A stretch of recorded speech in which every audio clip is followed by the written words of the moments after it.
이것은 단순한 경제 보고서가 아닙니다. 이것은 중국 공산당의 단말마적 비명입니다. 사우스 차이나 모닝포스트가 11월 13일 충격적인 사실을 폭로했습니다. 중국 정부가 재정 압박을 견디지 못하고 마침내 자국민의 해외 소득에까지 손을 대리 시작했다는 것입니다. 이것은 무엇을 의미하는가? 그들의 금고가 바닥났다는 명백한 증거입니다.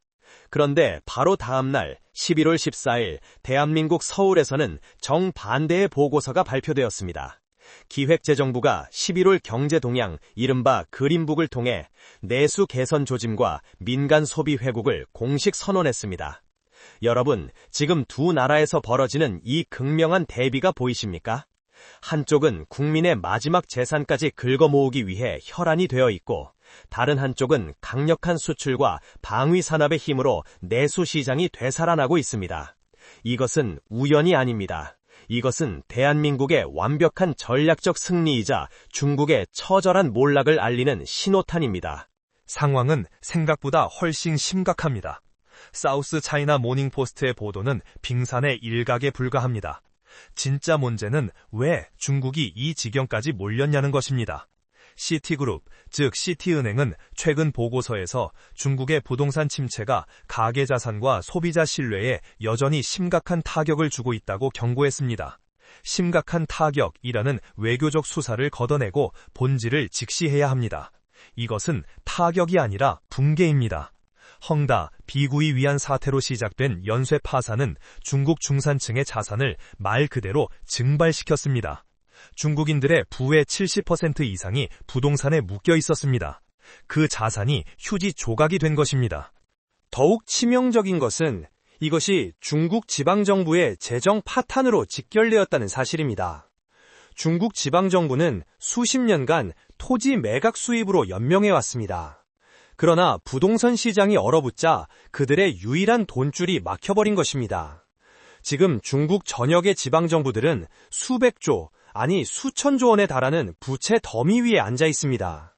그들은 공무원 월급조차 주지 못할 위기에 처했습니다. 그러자 중앙정부, 즉 베이징이 칼을 빼든 것입니다. 이번 해외 소득 과세 강화 조치는 국가세무총국을 동원한 사실상의 자산 약탈 선언입니다. 시진핑 주석이 외치던 공동부유의 민낯이 바로 이것입니다. 부자들의 재산을 강제로 빼앗아 국가의 구멍을 메우겠다는 것입니다. 이것이 어떤 결과를 초래할지 명백합니다. 즉각적인 자본 도피입니다.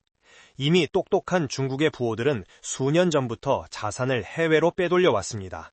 하지만 이제 중국 공산당은 죽의 장막을 다시 치고 있습니다. 한번 들어온 돈은 절대 나가지 못하게 막고 심지어 해외에 있는 돈까지 강제로 끌어오겠다는 것입니다. 이것은 자신들의 경제 시스템에 대한 사망 선고와 다름없습니다. 랜드 연구소의 브루스 베넷 선임 연구원 같은 서방 전략가들은 이미 중국이 내부의 모순을 견디지 못하고 스스로를 잠식하기 시작했다고 분석하고 있습니다. 중국은 지금 성장 동력을 잃어버린 거대한 괴물이 자신의 꼬리를 물어뜯고 있는 형국입니다. 그런데 바로 그 시각 대한민국은 무엇을 하고 있었습니까?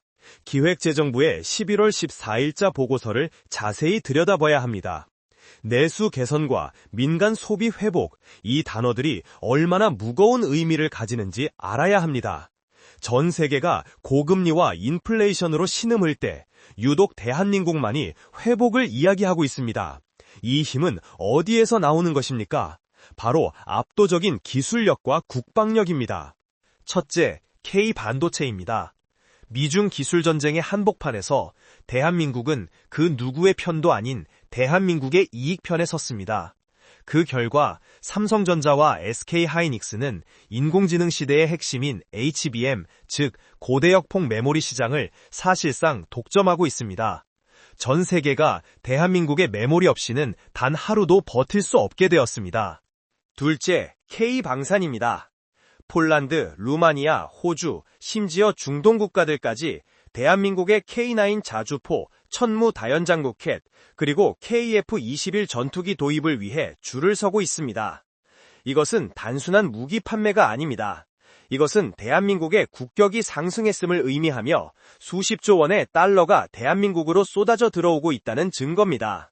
이 막대한 수출 흑자가 2025년 하반기 드디어 낙수 효과가 되어 대한민국 내수 시장으로 흘러들기 시작한 것입니다.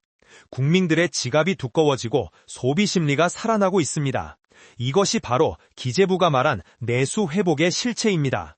중국처럼 국민의 재산을 강탈해서 버티는 경제가 아니라 압도적인 기술력으로 번 돈이 국민에게 돌아가는 선순환 경제를 대한민국이 마침내 구축해낸 것입니다. 이 상황을 가장 배 아프게 지켜보는 것은 다름 아닌 일본입니다. 일본의 니케이와 다이아몬드 온라인은 연일 중국의 경제 위기를 대서특필하고 있습니다. 하지만 그들의 기사 이면에는 중국에 올인했던 자신들의 전략적 실패에 대한 공포와 그런 중국의 위기 속에서도 홀로 승승장구하는 한국에 대한 극도의 질투심이 숨겨져 있습니다. 그들은 아직도 플라자 합의의 망령에서 벗어나지 못한 채 30년째 디플레이션의 늪에서 허우적대고 있습니다. 중국 역시 이대로 무너질 수는 없기에 마지막 발악을 준비 중입니다. 사우스 차이나 모닝 포스트가 언급했듯이 그들은 제15차 5개년 계획을 준비하며 새로운 질적 생산력이라는 모호한 구호를 외치고 있습니다. 하지만 그 본질은 무엇입니까? 이미 과잉 생산된 전기차와 태양광 패널을 전 세계에 덤핑으로 밀어내겠다는 것입니다. 그러나 미국은 IRA, 즉 인플레이션 감축법으로, 유럽연합은 탄소 국경세로 이미 철벽을 치고 있습니다. 내부 시장은 부동산 붕괴로 구매력을 상실했고 외부 시장은 선진국들의 견제로 막혀버렸습니다. 이것이 중국이 마주한 진퇴양난의 현실입니다. 그들에게는 더 이상 출구가 없습니다. 결국 모든 데이터가 하나의 결론을 가리키고 있습니다.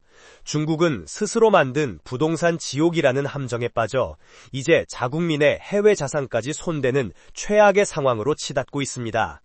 반면 대한민국은 반도체와 방위산업이라는 강력한 두 개의 엔진을 바탕으로 내수 회복이라는 기적을 만들어내고 있습니다.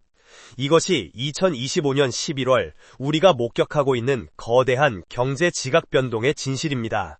분석이 완료되었습니다. 정보 보고서가 제출됩니다.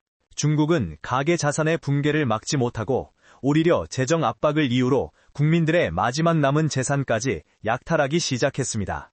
이것은 체제의 자신감이 아니라 몰락 직전의 정권이 보이는 전형적인 패닉 증상입니다. 반면 대한민국은 정확한 미래 예측과 압도적인 기술력으로 이 모든 위기를 기회로 바꾸었습니다. 내수 회복 신호는 단순한 경제 지표가 아닙니다.